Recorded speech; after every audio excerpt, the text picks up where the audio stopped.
अस्सलाम वालेकुम, मैं हूं रेहान तारिक और आप देख रहे हैं दास्ताक। वजीर आजम पाकिस्तान इमरान खान ने आज एक बार फिर ऑपोजिशन और माफियाज की हुकूमत गिराने के लिए फौज से राब्तों का इल्जाम लगा दिया है। पीटीएम पर तनकीद करते हुए वजीर आजम इमरान खान का कहना था कि खुद को डेमोक्रेटिक मूवमेंट कहने वाले फौज से कहते हैं कि हुकूमत गिरा दो। वजीर आजम इमरान खान क्या कह रहे थे, सबसे पहले उसकी एक झलक आपके सामने रखता है।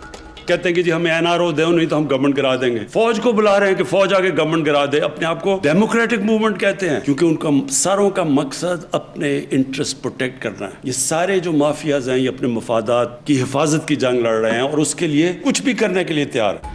अब ये कोई पहली बार नहीं हुआ कि वजीर आजम ने ऑपोजिशन की फौज से राब्तों का इल्जाम आयद किया है। इससे पहले भी वजीर आजम ऐसे ही बयानात देते रहे हैं।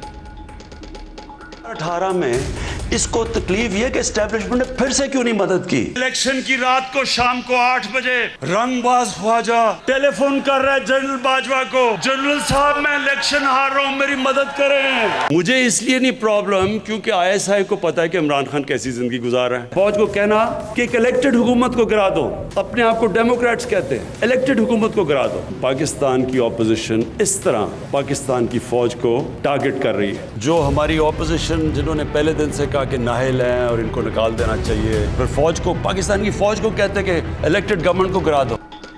इमरान खान साहब बारहा कहते रहे हैं कि इलेक्टेड गवर्नमेंट को गिराने के लिए फौज से राब्ते किए जा रहे हैं, माफियाज अप्रोच करने की कोशिश करते हैं, ऑपोजिशन की तरफ से अप्रोच किया जाता है। दूसरी जानिब चेयरमैन पीपल्स पार्टी बिलावल भुट्टो जरदारी ने इन तमाम तर इल्जामात की तरदीद की है। बिलावल भुट्टो का कहना है कि हम अवाम और पार्लियामान की ताकत पर यकीन रखते हैं, हुकूमत को गिराने के लिए कहीं नहीं जा रहे हैं। पाकिस्तान पीपल्स पार्टी ना आपके धमकियां से, ना इन केसेस से, ना एहतसाब का नारा से डरते हैं। हम ना कहीं जा रहे हैं और रिक्वेस्ट करने कि आपको गिराया जाए। हम अवाम की ताकत से उम्मीद रखते हैं, हम पार्लियामान में उम्मीद रखते हैं। इसी मामले पर बात करेंगे। इस वक्त major general retired Ejaz Hussain Awan साहब ने हमें ज्वाइन किया है। अस्सलाम वालेकुम जनरल साहब, बहुत बहुत शुक्रिया आपके वक्त के लिए। जनरल साहब, सबसे पहले तो बड़ा सादा सा सवाल है, इमरान खान हुकूमत को किन माफिया से खतरा है? देखिए जी, अंडरस्टैंडेबल है कि जो रिच एंड पावरफुल हैं और वो कुव्वतें जो स्टेटस को चाहती हैं, जो नहीं चाहती कि सिस्टम को रिफॉर्म किया जाए, सिस्टम को करप्शन फ्री किया जाए, सिस्टम को अंडर कंट्रोल लाया जाए, और वो लोग जो मुआवनत करते रहे हैं एक ख़ास तर्ज हुकूमत की, वो सब स्टेटस को पार्स हैं। और एक इमरान खान जिन लाइंस पे काम करना चाहते हैं, यकीनन उनको वो रेजिस्ट कर रहे हैं। और वही लोग हैं जो इस हुकूमत को नाकाम बनाने के लिए अपनी पूरी कोशिश कर रहे हैं। उसमें ब्यूरोक्रेसी भी शामिल है और उसमें बहुत सारे लोग हैं, पॉलिटिशियन, तमाम तर मुल्क की अपोजिशन पार्टीज जो नहीं चाहती कि करप्शन का जो ये एहतसाब का, लेकिन जैसा as far as opposition parties are concerned, तो वो तो हर जमहूरी हुकूमत के अंदर ऑपोजिशन ऐसी ही होती है, बजामत करती है। आपको याद होगा इमरान खान साहब ने 2014 का धरना दिया और किस तरह सिंस इट्स क्रिएशन, यानी पाकिस्तान मुस्लिम लीग नून हुकूमत 2013 में आती है और 2013 के बाद मुसलसल वो एहतजाज करते रहे। तो जमहूरी हुकूमतों को ऑपोजिशन से तो खतरा इस माने में तो रहता ही है कि वो एहतजाज करती हैं, प्रोटेस्ट करती हैं। नहीं, ये तो कोई नई बात नहीं है। अपोजिशन करती है और हमारे मुल्क में अपोजिशन का एक ही तरीका है कि हुकूमत वक्त को गिराया जाए और नए इंतखाबात के लिए राह हमवार की जाए। ये हर अपोजिशन चाहती है। जिस बात का आपने हवाला दिया इमरान खान का, वो भी प्राइम मिनिस्टर से इस्तीफा डिमांड करते थे और नए और फ्री एंड फेयर इलेक्शन की बात करते थे। उन्होंने 4 हलके खुलवाने की बात की, पहले 20 की, फिर 16 की, फिर 4 की बात हुई और उन 4 हलकों में भी 2 तो अपने स्टे पे टाइम टेन्योर पूरा कर गए और 2 में री इलेक्शन कराना पड़ गया। तो ये तो होता है, ये कोई नई बात नहीं है। लेकिन आपने कहा ना कौन लोग हैं जो हुकूमत गिराना चाहते हैं, तो मैंने आपको बताया है कि पॉलिटिकल एलीट पूरी की पूरी जो इस वक्त अपोजिशन में है, वो चाहते हैं कि नए इंतखाबात हों और इस हुकूमत का टेन्योर ख़त्म हो जाए। जो ब्यूरोक्रेसी में ख़ास परसेंटेज है लोगों की जो पिछली हुकूमतों के साथ इस तरीके से मुआवन रहे हैं कि उनको उन्होंने फैसिलिटेट किया खाने खिलाने में, खुद अपने शेयर्स भी बनाए, तो वो भी चाहते हैं जो बड़े इन्वेस्टर्स हैं। लेकिन जैसा बड़ी इंपॉर्टेंट बात जो खान साहब कर रहे हैं और बारहा कर रहे हैं, मतलब हालिया दिनों में उन्होंने रिपीटेडली ये कहा है कि माफियाज फौज से कह रहे हैं कि हुकूमत गिरा दो। तो क्या खान साहब को ये भी खतरा है कि माफियाज फौज से कह रहे हैं और फौज को जो है खुदा न खास्ता कोई पावर कॉरिडोर्स के अंदर ऐसी बात भी चल रही है एज फार एज इस्लामाबाद का मौसम इज कंसर्न, तो वहाँ पर ये बादल और ये खतरे के बादल भी मंडला रहे हैं खान साहब की हुकूमत के ऊपर कि कहीं हमारी हुकूमत ऐसे ना चली जाए? मैं नहीं समझता कि कोई हुकूमत जो पाकिस्तान आर्मी है इनके ऊपर कोई प्रिवेल कर सकता है और वो मौजूदा हुकूमत को गिराने के लिए उन्हें इंसाइट कर सकते हैं। न पाकिस्तान आर्मी खुद टेक ओवर करने की पोजीशन में है, न ये उनका हक है, न उनको ऐसा करना चाहिए, न वो इस पोजीशन में है और न वो अपोजिशन के कहने पर हुकूमत को गिराएंगे। मैं समझता हूँ इस वक्त मैं तो एक रिटायर्ड जनरल हूँ, लेकिन इस वक्त जो रीजनल एनवायरनमेंट में इस वक्त हैं, बिलखुसूस अमेरिकन विड्रॉल और जो सिचुएशन ईस्ट और वेस्ट पे बन रही है, इसमें अगर पाकिस्तान को कुछ नहीं चाहिए तो स्टेबिलिटी एक ऐसी चीज है जो हर कीमत पर एक्सेप्टेबल है। ये आज भी खान साहब ने कहा कि माफियाज फौज से कह रहे हैं कि हुकूमत गिरा दो, इलेक्टेड गवर्नमेंट गिरा दो, माफियाज फौज से कह रहे हैं। और ये कोई पहली बार नहीं कहा सर, रिपीटेडली कहा है, हालिया दिनों में तो बहुत बार कहा है खान साहब ने। देखें, बात यह है कि इस मुल्क की अगर आप तारीख उठा लें तो इलेक्टेड हुकूमतें जब भी गिरी हैं किसी भी एहतजाज की वजह से या इन हाउस चेंज की वजह से नहीं गिरी। वो एहतजाज गलियों पे आया और बिल आखिर आर्मी को मुदाखलत करनी पड़ी और टेक ओवर हो गए, चाहे जुल्फकार अली भुट्टो का टेक ओवर था या उसके बाद का हुआ जब भी, और या एक दफ़ा प्रेसिडेंट मुशर्रफ ने बगैर किसी एहतजाज के, बगैर किसी तहरीक के खुद डायरेक्ट टेक ओवर कर लिया। मैंने आपको पहले बताया है कि पाकिस्तान आर्मी इस तरह के कोई अज़ाइम न रखती है न रख सकती है, because there is in house thinking, in house बहुत तब्दीली आ चुकी है और इस वक्त पाकिस्तान आर्मी की तमाम एलीट जो है, जनरलशिप, टॉप ब्रॉस से कहें, वो इस बात पे कन्विंस हैं कि जमहूरियत ही वे फॉरवर्ड है और जो भी हुकूमत इलेक्ट होती है या तब्दील होती है वो पार्लियामान के थ्रू होनी चाहिए या इंतखाबात। आप बिल्कुल दुरुस्त फरमा रहे हैं जनाब साहब, ये बात काबिल फहम भी है और इससे एग्री भी किया जा सकता है कि पाकिस्तान आर्मी ना तो टेक ओवर करने की पोजीशन में, ना ही कोई ऐसा इरादा है। लेकिन ये जो डील का तासुर दिया जाता है कि ऑपोजिशन की तरफ से, अब शहबाज शरीफ साहब आ गए कोट लखपत जेल से बाहर, अब वो बाहर जा रहे हैं, ECL में नाम डाल दिया गया, फिर उसके बाद ये कहा जाता है कि उनका बैकडोर चैनल ऑपरेट कर रहा है, पीपल्स पार्टी ने मफाहमत कर ली, मफाहमाना तर्ज सियासत है। तो क्या ये खान साहब के लिए प्रेशर बना हुआ है कि खुदा न खास्ता उनका कोई ऑल्टरनेटिव ना मिल जाए एस्टैब्लिशमेंट को? देखिए, एस्टैब्लिशमेंट को ऑल्टरनेटिव चाहिए नहीं, ऑल्टरनेटिव वो होगा जो 22 करोड़ आवाम को चाहिए। And I am very very sure about it कि पाकिस्तान आर्मी कोई भी ऑल्टरनेटिव कौम के ऊपर नाफिज न करना चाहती है, न कर सकती है। रहा डील का तासुर, तो जब प्रेसिडेंट मुशर्रफ बाहर गए तो काजी जनरल राहिल शरीफ ने भिजवा दिया है, हुसैन हकानी गए तो बात हुई कि आर्मी ने भिजवा दिया है, ये नवाज शरीफ गए तो बात हुई जी कि एस्टेब्लिशमेंट ने भिजवा दी है, और अब फिर बातचीत चल रही है कि एस्टेब्लिशमेंट भिजवाना चाहती है शहबाज शरीफ को। और बल्कि कुछ टीवी चैनल्स में तो ये कह दिया गया जी कि जब वो जाना चाहेंगे, भिजवाने वाले जब भिजवाना चाहेंगे वो जा सकते हैं, हुकूमत बेशक उनको ECL पे डालती रहे, ओवरनाइट ECL से नाम निकलवाने वाले निकलवा लेंगे। तो ये तमाम इशारे तो किए जाते हैं एस्टेब्लिशमेंट की तरफ, लेकिन आप ये लिख लें कि कोई आदमी प्राइम मिनिस्टर इमरान खान को डिक्टेट नहीं कर सकता। वो फैसला वही करेंगे जो उनकी कैबिनेट करेगी। हुकूमत जब भी गिरेगी पार्लियामान के अंदर से गिरेगी, इन हाउस चेंज में अगर ला सकते हैं तो गिरेगी, वरना वो अपना टेन्योर पूरा करेगी। प्रिंसिपली ये बात बिल्कुल दुरुस्त है और फिर मेरा ख्याल है इस तनाजुर में खान साहब को बार बार ये सेंटेंस रिपीट नहीं करना चाहिए कि खुदा न खास्ता फौज को कोई अप्रोच कर रहा है। यकीनन इससे इदारे की साख भी मुतासर होती है जनरल साहब। तो नहीं, मेरे ख्याल में प्राइम मिनिस्टर को क्या करना चाहिए इसका फैसला तो वो खुद करेंगे, लेकिन अगर लोग उनके पास जा रहे हैं और वो खुद प्राइम मिनिस्टर को इन्फॉर्म कर रहे हैं कि कौन लोग हमारे तक, तो जो इंटेलिजेंस है, जो DGISI है, उसका chief directly prime minister of Pakistan को रिपोर्ट करता है, उनको अपॉइंट भी प्राइम मिनिस्टर ऑफ पाकिस्तान ही करते हैं। अगर इस तरह की कोई सियासतदान उनको अप्रोच कर रहे हैं और वो अपने प्राइम मिनिस्टर को इन्फॉर्म कर रहे हैं, जैसा आप बड़े रिसोर्सफुल है सर, आप बड़े बाखबर हैं, तो आपकी खबरें क्या कहती है, मालूमात क्या कहती है कि कौन लोग हैं जो फौज को अप्रोच कर रहे हैं at this point in time? देखें, अप्रोच कर रहे हैं या नहीं, लेकिन ये तासुर देने की कोशिश की जा रही है। जो फॉर्मर गवर्नर सिंध हैं जुबैर साहब, उनकी बात सारी कौम के सामने आ चुकी है कि वो घर पे गए, मिलने गए, उन्होंने कुछ बातें वहां सुलह की करने की कोशिश की, कुछ एक नैरेटिव शेयर करने की कोशिश की जिसकी ISPR ने वजाहत भी कर दी। फिर उन्होंने टीवी पे आके कहा कि अब हमारी रावलपिंडी वालों के साथ सुलह हो गई है और अब हम आगे बढ़ेंगे। तो मैंने अगले दिन खुद एक प्रोग्राम में उनसे पूछा था कि आप ये तासुर क्यों क्रिएट करने की कोशिश कर रहे हैं कि आपकी सुलह हो गई है? सुलह करनी है तो पार्लियामान से करें, सुलह करनी है तो सिटिंग गवर्नमेंट से करें। सुलह आर्मी से सुलह की क्या मतलब? आर्मी का झगड़ा क्या है मुस्लिम लीग नून से या for that matter any political party से? ठीक है, बहुत बहुत शुक्रिया आपके वक्त के लिए। एजाज हुसैन अवान साहब हमारे साथ मौजूद थे, गुफ्तगू आपने सुनी। इस वक्त सीनियर सहाफ़ी तज्ज़ियाकार सलीम बुखारी साहब ने हमें ज्वाइन किया है।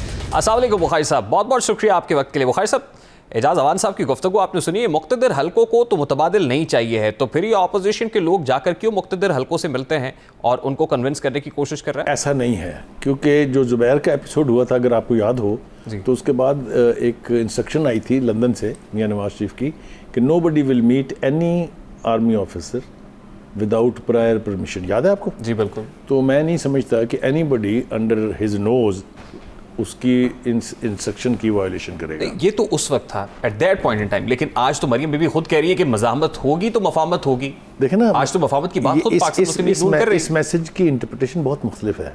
दैट मीन्स कि आप स्ट्रॉन्ग जाएंगे तो कोई आपसे मुफाहमत की बात करेगा। ये तो बहुत खौफनाक मैसेज है, इसको सारे मिस इंटरप्रेट कर रहे हैं। कुछ लोग तो ये भी कह रहे हैं कि शहबाज शरीफ साहब की अब बिलवास्ता नहीं बिला वास्ता राब्ते हो गए हैं। देखिए, दो बातें ब्रोकर्स के साथ हो रहा है। दो बातें। आप बहुत शरारती आदमी हैं, आप ना शरारत करने से बाज नहीं आ रहे हैं।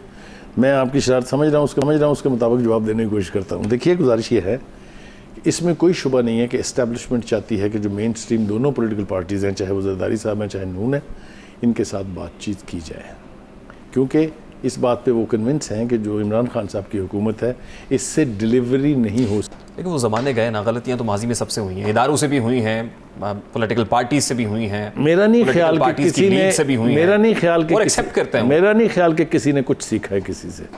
वही सूरत हाल है। Now the time is very much different. Absolutely time has changed but our attitudes haven't. लेकिन बुखारी साहब, मुझे ये बताइए, एक तरफ हमारी ग्रोथ 4% है, 5% हो जाएगी, फिर 6 पे होगी जब हुकूमत जा रही है। 4% है ये आप कह रहे हैं, मैंने नहीं कहा। गवर्नमेंट कह रही है, गवर्नमेंट दावा कर रही है, गवर्नमेंट ये दावा कर रही है कि हमारी ग्रोथ ऊपर जा रही है, जो 3 हफ्ते में 1.09 से 4% हो गई। Whatsoever the reason is. लेकिन दूसरी तरफ आपकी पॉलिटिकल पार्टीज कितनी डिवाइडेड है, ऑपोजिशन की ज़हों में खलबली है। पाकिस्तान पीपल्स पार्टी अलग है, पाकिस्तान मुस्लिम लीग नून के अपने रैंक्स के अंदर आपको पता है कितने तजादात हैं। ऐसी बिखरी बिखरी ऑपोजिशन से कोई हाथ मिलाना पसंद करेगा? वो पावर ब्रोकर्स क्यों ना हो। बात आपकी और एनालिसिस आपका ठीक है, लेकिन देखें अब रीएक्टिवेट करने की कोशिशें हो रही हैं। For what reason sir? आ रहा हूँ, वहीं आ रहा हूँ। How has Mian Shahbaz Sharif come out of the prison? Don't you know? Who has he met so far? हमारी इतलात तो ये है कि एस्टेब्लिशमेंट की टॉप लीडरशिप जो है उनके साथ उनके राब्ते हैं। बहुत सारी चीज़ें ऐसी हैं जो मैं नहीं मान सकता कि ऐसे ही हो गई हैं। मिसाल के तौर पे मरियम नवाज़ किस तरह से वापस बाहर आई, कैसे ये गिरफ्तारी के बाद से अगर आपने उनको गिरफ्तार करना है तो आप उनको 10 दिन का एडवांस नोटिस देंगे, ये कहाँ होता है? सर फिर मेरा बड़ा सादा सा सवाल है सर, उस बयानिए का क्या हुआ, वोट को इज्जत दो, उस रिजिड स्टांस का क्या हुआ, उस सख्ती का क्या हुआ जो बड़े मियाँ साहब लंदन बैठ के कर रहे थे? यहाँ मरियम बीबी रायामा हमवार करने की कोशिश कर रही थी, जो बयानात दागे जा रहे थे, वो झाग की तरह बैठ गया सर? नहीं, उसका नतीजा अपॉर्चुनिस्ट है सर, उसका नतीजा निकल आया ना। वो जो नाम सुनना गवारा नहीं करती थी नवाज शरीफ साहब का एंड हिज कंपनी, वो उनसे बातचीत कैसे कहते हैं नतीजा नहीं निकला उसका? इसका मतलब ये है कि छोटे मियाँ साहब को बड़े भाई के पाँव पकड़ने की जरूरत नहीं रही, उन्होंने मैंडेट दे दिया है छोटे भाई को। यस, ये बड़ी बात आप कर रहे हैं कि बड़े मियाँ साहब ने भाई को मैंडेट दे दिया है। It is on the record. नहीं, कल तक तो पाकिस्तान मुस्लिम लीग नून के इजलासों में ये बात हो रही थी कि किस बयानी को मियां नवाज शरीफ ने शहबाज शरीफ को आशीर्वाद दे दिया इस बात पे कि आप जो ग्रैंड नेशनल रिकंसिलिएशन का प्रोसेस शुरू हो रहा है उसमें मैं आपको सारा इख्तियार देता हूं ऑन माय बिहाफ। ये रिकॉर्ड पर है बात, कोई डिनाई नहीं कर सकता। पीडीएम स्टैंड है। देखें, अब दो बातें हैं। अभी तो ये आगाज है, दोनों साइडों को अपने अपने प्रेशर मेंटेन रखने हैं। मौलाना फजल रहमान साहब की कोशिश थी ये कि एक आखिरी कोशिश कि शायद पीपल्स पार्टी इसमें वापस आ जाए। वैसे पीपल्स पार्टी की भी अपनी ज़रूरत है इसमें वापस आना, इसलिए कि आप देख लीजिए कि अकेला करके तो इनको बर्बाद और तबाह करना आसान है। तो फिर डील किसने की है सर? जब पीपल्स पार्टी अलहदा हुई तो कहा कि पीपल्स पार्टी डील कर गई है, पीपल्स पार्टी बैकडोर चैनल पर राब्ते कर रही है। अब आप कह रहे हैं कि पाकिस्तान मुस्लिम लीग नून के यहाँ मामला सेटल्ड हो गए हैं। देखिए कौन डील कर रहा है, फायदा किसको हो रहा है सर? पीडीएम में 2 बड़ी जमातों के सिवा बाकी जो कुछ है वो आप भी जानते हैं, मैं भी जानता हूँ। तीसरा एक करैक्टर है, इसका नाम मौलाना फजल रहमान है, जिनके साथ हमेशा हाथ हुआ है। ठीक है, जिनके साथ हमेशा हाथ हुआ है। कभी तो उनके कलीग्स ने, साथियों ने किया है, सियासतदानों ने, कभी उसके साथ एस्टैब्लिशमेंट ने किया है। लेकिन इस दफ़ा वो कच्चे पैरों खेलने के लिए तैयार नहीं है। मेरा ख्याल ये है कि ये रियलाइजेशन है कि पीटीआई रिजीम जो है it has failed to deliver. गौर से मेरी बात पूरी होने दें, तो आप बात पूरी नहीं होने देते। And now there has to be some setup जो रिक्वायरमेंट भी पूरी करे, जो यानी जदीद तकाज़े हैं उनको भी पूरा करे, और इस्टेब्लिशमेंट के साथ भी बना के रखे।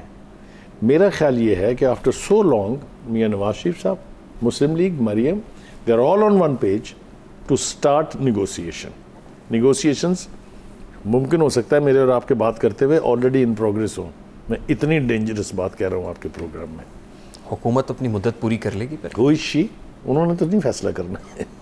बहुत बहुत शुक्रिया बुखारी साहब आपके वक्त के लिए। सीनियर सहाफ़ी तर्जियाकार सलीम बुखारी साहब हमारे साथ मौजूद थे, और वो जो बातें कर रहे हैं आपने सुनी है। हुकूमत मुद्दत पूरी करेगी या नहीं करेगी, वो कहते हैं माने नहीं रखती। अभी एक ब्रेक लेंगे, और क्विक शॉर्ट ब्रेक के बाद जब वापस आएंगे तो सड़कों से मुबारकबादों तक का सफ़र कैसे शुरू हुआ है, बड़ा इंटरेस्टिंग और अहम मामला है। इस मामले को उठाएंगे इस ब्रेक के बाद। हमारे साथ है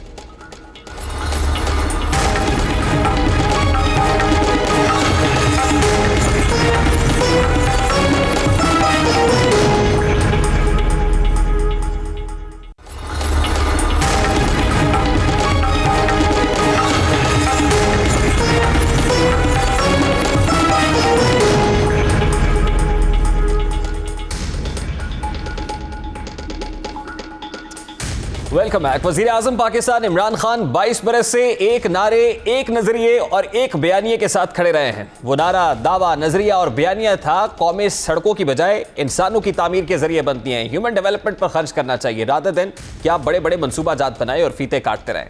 और माजी की हुकूमतों को सड़कों के मनसूबे शुरू करने पर तनकीद का निशाना भी बनाते रहे हैं। मोटरवे से मुल्क नहीं बनता, कौम नहीं बनती। कहते हैं जी हम सड़कें बना देंगे, बुलेट ट्रेन बना देंगे। इंसान बना, इंसान कौम बनाता है। याद रखे, कौमें कभी नहीं बनती ओवर ये मेट्रो बना के या वो मोटरवे बना के। कौमें बनती हैं जब आप उस कौम के इंसानों के ऊपर इन्वेस्ट करते हैं। सड़कों के ऊपर और पुलों के ऊपर सरमायाकारी से एक ऐसी ज़हनियत आ गई कि शायद इससे मुल्क ऊपर चला जाता।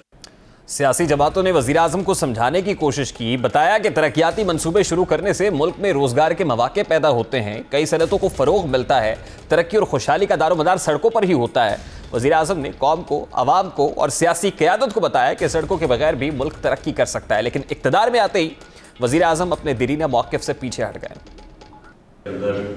घर बनाए, बिल्डिंग्स बनाए, खास तौर पर सड़कों के ऊपर काम, कोई क्लस्टर नहीं जमा होता, आसान होता है, तो सड़कें बनाए ताकि सारा उसके साथ जितनी भी बाकी इंडस्ट्री है वो चलना शुरू हो सके। सीमेंट इंडस्ट्री को हमने अभी पहले भी खोल चुके थे। वज़ीर आज़म की नज़र में अब सड़कें बनाना ही कामयाबी की ज़मानत है, इसीलिए वो आज वज़ीर मवासलात को मुबारकबाद पेश करते हैं। आज वज़ीर आज़म दावा करते हैं कि उन्होंने साबिक़ हुकूमतों से 3 गुना ज़्यादा सड़कें बनाई हैं। आज वज़ीर आज़म इमरान खान साहब ने क्या कहा है वो भी आपको दिखाता है। हुकूमत अपने आप को कहती थी कि वो सड़कें बना रही है, तो उससे आपने ये साबित किया कि और भी बहुत काम कर सकते हैं सड़कों बनाने के अलावा, लेकिन सड़कें भी हमने 3 गुना ज़्यादा बनाई। सवाल यह है कि वज़ीर आज़म के बयानिए में यह तब्दीली क्यों आई है? तहरीक इंसाफ ने कौन कौन से नए मंसूबे शुरू किए? 3 बरस के दौरान 6000 किलोमीटर सड़कों के दावे की हकीकत क्या है? वज़ीर मवासलात मुराद सईद के मुताबिक उन्होंने 4 सूबों में सड़कों का जाल बिछाया है। मुराद सईद क्या कह रहे थे वो भी आपके सामने रखता है। 22 साल में जो पिछली हुकूमत ने सड़कें बनाई थी, मैं NHA के ऑफिशियल फिगर्स लेके आया हूं। 645 किलोमीटर सड़कें बनी थी। लोग सड़कों की बात करते हैं कि सड़कें बनाई थी, ये ऑफिशियल फिगर्स मैं आपको बता रहा हूं। 845 की मनसूबाबंदी की थी, 6118 की मनसूबाबंदी हमारी हुकूमत ने की है। वज़ीर मवासलात के दावे की तस्दीक के लिए NHA की वेबसाइट का जायजा लिया, जिसमें तमाम मनसूबे गुज़श्ता दौरे हुकूमत में मंजूर हुए। उनके बजट मुख्तस हुआ। यही नहीं बल्कि कई मंसूबों पर काम का आगाज भी हो चुका था। मुस्लिम लीग नून के दौरे हुकूमत में 13,000 किलोमीटर से ज़ायद सड़कों की तामीर हुई। इसी अरसे के दौरान नेशनल हाईवे अथॉरिटी का बजट 320 अरब रुपए था। यानी जिस वक्त पाकिस्तान मुस्लिम लीग नून दौरे हुकूमत था तो उस वक्त नेशनल हाईवे के लिए जो बजट डेडिकेट किया गया था, डेवलपमेंट बजट था, वो 320 अरब रुपए का था। लेकिन पाकिस्तान तहरीक इंसाफ ने अपने पहले साल में NHA का बजट निस्फ कर दिया। साल 2019 और 2020 के दौरान नेशनल हाईवे अथॉरिटी के लिए महज 156 अरब रुपए मुख्तस किए गए। कहाँ 320 अरब रुपए थे, तकरीबन उससे निस्फ 156 पाकिस्तान तहरीक इंसाफ हुकूमत मुख्तस करती है। यही नहीं बल्कि रवा माली साल के दौरान बजट मजीद कम किया गया है। NHA के लिए इस साल 118 अरब रुपए मुख्तस हुए हैं। सवाल यह है कि बजट कम करके ज्यादा सड़कें कैसे बनाई जा रही हैं? पाकिस्तान तहरीक इंसाफ माजी के मंसूबों का क्रेडिट क्यों ले रही है? मौजूदा दौरे हुकूमत में तरक्याती बजट क्यों नहीं बढ़ाया गया? तहरीक इंसाफ हुकूमत ने अपने 3 बरस के दौरान किस मंसूबे का संगे बुनियाद रखा है? कौन सा डेवलपमेंट प्रोजेक्ट जो पाकिस्तान तहरीक इंसाफ हुकूमत ने इनिशिएट किया है? क्या मौजूदा दौरे हुकूमत में किसी मंसूबे के लिए बजट मुख्तस किया गया है? कम बजट में ज़्यादा मंसूबे लगाने का अगर हुकूमत इस तरह से क्रेडिट लेगी और कोई गुर से खाएगी, ये गुर कहाँ से आया, कहाँ से है? सवाल तो बनता है पाकिस्तान तहरीक इंसाफ हुकूमत से कि हो कैसे रहा है। अब इमरान खान साहब जो माजी में सड़कें बनाने की बजाय ह्यूमन डेवलपमेंट पर बजट सर्व करने की बात करते थे, बिल्कुल ठीक बात है, ह्यूमन डेवलपमेंट पर काम होना चाहिए है, इंसानों पर काम होना चाहिए, इंसानों की तामीर होनी चाहिए। लेकिन साथ ही साथ जहाँ रोज़गार के मौके पैदा होते हैं सड़कें तामीर करने से, फलता फूलती है, इकॉनमी बूस्ट होती है, आज इमरान खान साहब को रियलाइजेशन हुई है और आज वो इसका क्रेडिट ले रहे हैं कि पाकिस्तान तहरीक इंसाफ हुकूमत ने 3 गुना ज़्यादा सड़कें बनाई हैं कंपैरेटिवली पाकिस्तान मुस्लिम लीग नून दौरे हुकूमत से। नेशनल हाईवे अथॉरिटी NHA की जो वेबसाइट है उसके ऊपर भी जो प्रोजेक्ट्स अवेलेबल हैं, यकीनन वो भी कहानी बता रहे हैं। इसी मामले पर बात करेंगे। इस वक्त रहनुमा तहरीक इंसाफ साहब ने हमें ज्वाइन किया है। अस्सलाम वालेकुम कुरैश साहब, बहुत बहुत शुक्रिया आपके वक्त के लिए। कुरैश साहब, इस पर तो मैं बाद में आऊँगा कि किस तरह से 3 गुना सड़कें पाकिस्तान मुस्लिम लीग नून से कंपैरिजन किया जाए तो आपने ज़्यादा बनाई हैं, लेकिन ये बताइएगा कि इमरान खान साहब जो माजी में सड़कें और पुल बनाने पर ऑपोजिशन को हदफ तनकीद बनाया करते थे, आज की ऑपोजिशन को, आज जब हुकूमत में आए हैं तो इसका क्रेडिट ले रहे हैं, ये सब कैसे हुआ सर? आदू कौम के सामने वो फरमाते थे सिर्फ सड़कें, गलियां, कुचें बनाना ही मुल्कों को आगे लेकर नहीं जाता, सिर्फ सड़कें बनाना। माजी में क्या हुआ? कौन सा एजुकेशनल रिफॉर्म्स आई पाकिस्तान में? कौन सी यहाँ पाकिस्तान की एग्रीकल्चर को स्ट्रेंथन किया गया? पाकिस्तान की मईशत के लिए कौन से ऐसे मेजर्स उठाए गए कि जो पाकिस्तान की मईशत को लॉन्ग टर्म बेसिस पे स्ट्रेंथन कर सकते थे? तो खान साहब ने बिल्कुल ठीक कहा। आज पाकिस्तान तहरीक इंसाफ कन्विंस्ड इनफ कि सड़कें बनाना बहुत ज्यादा जरूरी है। अब मुझे ये बताइए, इमरान खान साहब ने कहा कि हमने 3 गुना ज्यादा सड़कें बनाई हैं। पाकिस्तान मुस्लिम लीग नून के दौरे हुकूमत में 320 अरब रुपए का बजट जो है वो डेडिकेट किया गया था नेशनल हाईवे अथॉरिटी के लिए। आज जो है उसको आपने कट करके तकरीबन 156 अरब पर लेके गए। उसके बाद अगले साल के लिए, रवा वाली साल के लिए 118 अरब डेडिकेट किया। यानी बजट आप हाफ कर देते हैं। इस हाफ बजट के साथ 3 गुना ज्यादा सड़कें कैसे बना लेते हैं आप? ये कैसे कर लेते हैं कुरैश साहब? सिर्फ national NHA, national highway authority ये सारे काम नहीं कर रही, डिफरेंट अथॉरिटीज कर रही हैं। और मैं आपको एक अर्ज कर दूं, ये क्रेडिट मुराद सईद साहब को दिया है। सुनिए तो सही, देखिए रेहान मेरी सुनिएगा, बिल्कुल उन्होंने मुराद सईद को बिल्कुल ठीक क्रेडिट दिया। एक वो सारे ऑनगोइंग प्रोजेक्ट, आज मैं आपको आज का ताजा वाकया बता रहा हूं। आज पंजाब असेंबली की उस नई बिल्डिंग का उसका विजिट किया है चौधरी परवेज राय साहब ने, जहां 2021 का। देखिए ये मेरा इशू नहीं है, ये मेरा सब्जेक्ट नहीं है जी, मैं सड़कों की बात कर रहा हूँ। सर सुनिएगा, सिर्फ एक लम्हा दीजिएगा। ये वो बिल्डिंग थी जिसका जून 2006 में चौधरी परवेज राय ने बतौर चीफ मिनिस्टर इनॉग्रेशन किया। उसका 80% काम मुकम्मल हुआ और शहबाज शरीफ साहब ने अपने दौरे हुकूमत में 11 साल उस काम को कुरैशी साहब, मेरा सब्जेक्ट पंजाब असेंबली की बिल्डिंग की तामीर नहीं है। मुझे पता है कि वो कब शुरू हुआ और क्या क्या उसमें रुकावटें हायल रही हैं। मुझे सिर्फ आप इतना बताएं कि मैंने जब उस वेबसाइट पे गया हूं, हमारी टीम ने ये छान पटक करने की कोशिश की है, तो हमें ये मालूम हुआ कि कोई भी ऐसा प्रोजेक्ट सड़कें बनाने का आपकी हुकूमत में तो इनिशिएट नहीं हुआ। ये तो इनिशिएशन थी पाकिस्तान मुस्लिम लीग नून के दौरे हुकूमत में, ये सब इनिशिएटिव्स उनके थे। अगर आप अपने जज्बात को थोड़ा सा कंट्रोल में रखें, जो मैं बात अटैच कर रहा हूं, आप सब्जेक्ट पे बात करें ना। देखिए मेरी सुनिए ना, मैं वही अर्ज कर रहा हूं। बहुत सारे ऑन गोइंग प्रोजेक्ट जो PMLN गवर्नमेंट के थे, उनका बेनिफिट लोगों को था या नहीं था, पाकिस्तान तहरीक इंसाफ की गवर्नमेंट ने किसी एक प्रोजेक्ट को इंतकाम का निशाना नहीं बनाया, किसी एक प्रोजेक्ट को डब्बे में पैक नहीं किया, किसी एक प्रोजेक्ट को बंद नहीं किया। वो तमाम मोटरवेज, वो तमाम हाईवेज, वो तमाम चीजें जो उस वक्त ऑनलाइन चल रही थी, अरबों रुपया खर्च करके हो सकता था कि गवर्नमेंट उन मंसूबों को रोक देती, अपने नेम प्लेट लगाकर इनॉग्रेशन करती और नए मंसूबा जहाँ पर ले आती। एक मंसूबा आप नहीं बता सकते। अब सुनिएगा, उसके बाद तमाम के तमाम डेवलपमेंट जो लोकल लेवल पर हो रही है, लोकल गवर्नमेंट कर रही है, पब्लिक हेल्थ कर रही है, हाईवेज कर रही है, बिल्कुल ठीक है। क्रेडिट जाएगा, आप क्रेडिट दीजिए। I have to wind it up. बहुत बहुत शुक्रिया आपके कीमती वक्त के लिए। पाकिस्तान तहरीक इंसाफ के रहनुमा नदीम कुरैशी साहब हमारे साथ थे। अनफॉर्चुनेटली हम सड़कों की बात कर रहे हैं, पंजाब असेंबली के इशू पर भी किसी दिन बात करेंगे कि बिल्डिंग कब तामीर होना शुरू हुई, इस पर पेपर वर्क कब हुआ और कब क्यों नहीं हो रही है, इसमें कौन रुकावट है। बारकैफ अभी एक ब्रेक ले लीजिए, कोई एक शॉर्ट ब्रेक लेंगे और ब्रेक के बाद जब वापस आएंगे सिंध हुकूमत को अल्टीमेटम, ताजरों का अगला लाहेमल क्या होगा। अल्टीमेटम जो दिया गया था 72 घंटे का गुजर चुका है, सिंध के ताजर क्या करने जा रहे हैं, इस पर बात करेंगे इस ब्रेक के बाद।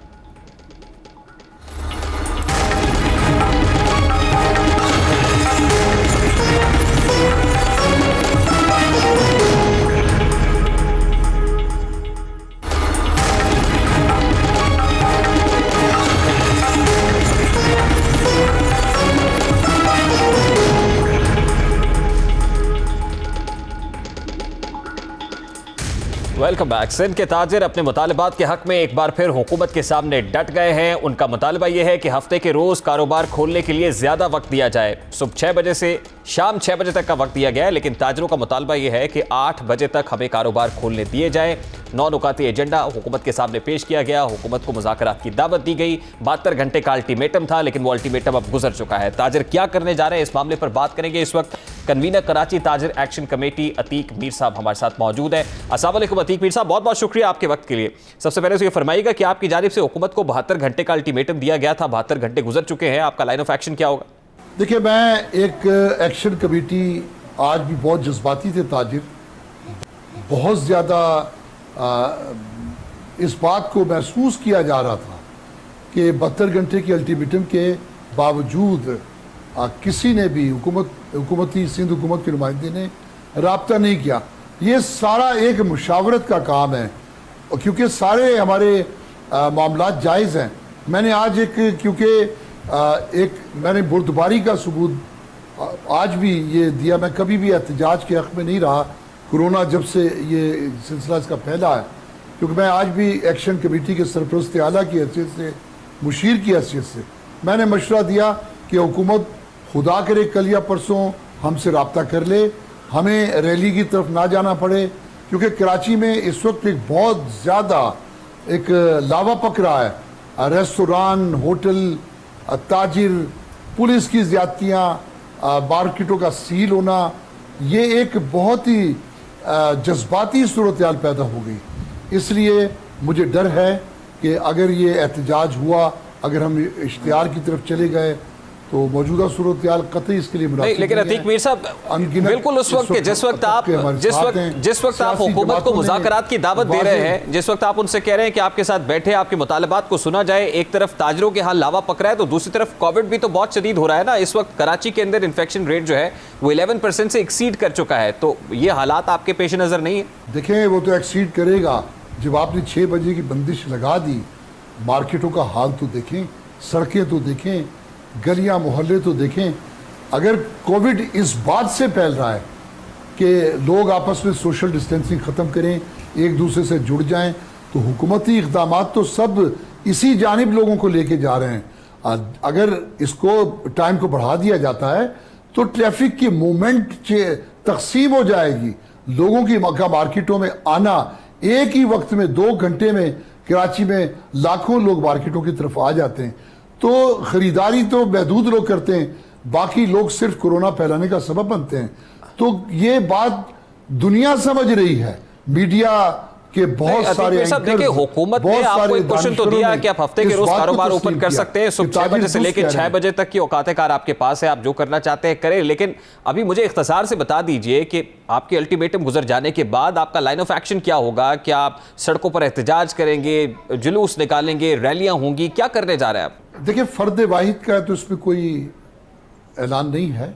ये कराची की ताजिर बरादरी नुमाइंदगान के ये फैसला है कि अब हमें इस हुकूमत जो कि मुज़ाकरात नहीं करती, हमसे मुशावरत के बगैर फैसला थोप देती है, अरबों रुपए का हमें नुकसान पहुंचाती है, तिजारत को तबाह करती है, तो अब एहतजाज होगा। अगर ये हमसे मुज़ाकरात नहीं करते, मुशावरत नहीं करते, बात नहीं करते, तो एहतजाज की तरफ जाएंगे, जो रैलियों से जिसका आगाज़ होगा और उसके बाद वज़ीर आला हाउस पे धरना होगा। फिर देखें, हड़ताल भी हो सकती है। एहतजाज तो फिर एहतजाज है, शुरू हो जाता है, कहाँ ख़त्म होता है कुछ पता नहीं है। लेकिन इस वक्त ताजिर हकीकतन परेशान है। बहुत सी बातें ताजिरों की जायज़ हैं, दुरुस्त हैं। मैं पूरी ईमानदारी के साथ अपने ज़मीर के मुताबिक बात कर रहा हूँ कि ताजिरों के बहुत से ऐसे मसाइल हैं, ऐसी मुश्किलात हैं जिन्हें हल करना सिंध हुकूमत की जिम्मेदारी है। बिल्कुल ठीक है मीर साहब, आपके वक्त के लिए convener Karachi Tajir action committee Atiq Mir हमारे साथ मौजूद थे। जहां कराची के ताजिर सरापा एहतजाज हैं, उनके अपने मसाइल हैं, वहीं तलबा के कुछ मसाइल हैं जो इम्तहानात के साथ पढ़ रहे हैं। और अभी एक ब्रेक लेंगे, तो ब्रेक के बाद जब वापस आएंगे तो तलबा के मसाइल पर बात करेंगे कि लाजमी मज़ामीन में फेल तलबा कैसे कामयाब हो पाएंगे। इस मामले को उठाएंगे इस ब्रेक के बाद हमारे साथ।